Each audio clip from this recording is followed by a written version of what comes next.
رستم پس از روزها تعقیب اسب گمشته‌اش به مرزهای سمنگان رسید.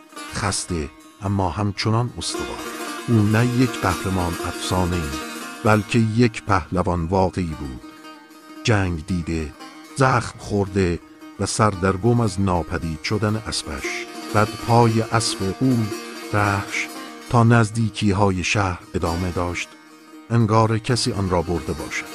مردم سمنگان وقتی نام رستم را شنیدند با احترام او را به کاخ بردند، نه از ترس بلکه از شناخت پهلوانیش. شاه سمنگان از او استقبال کرد و قول داد که اسبش را پیدا کند، اما پشت این استقبال هدفی سیاسی هم بود.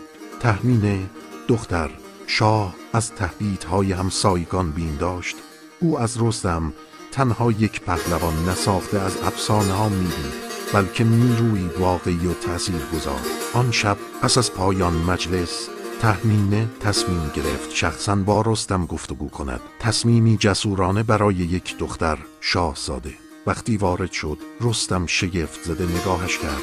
دیداری ساده و انسانی، بدون هیچ نشانی از جادو یا افسانه. تهمینه از شجاعت رستم گفت و از بیمی که سمنگان از دشمنان داشت. او درخواستش را آشکار و صادقانه بیان کرد. رستم تحت تأثیر صداقت او قرار گرفت.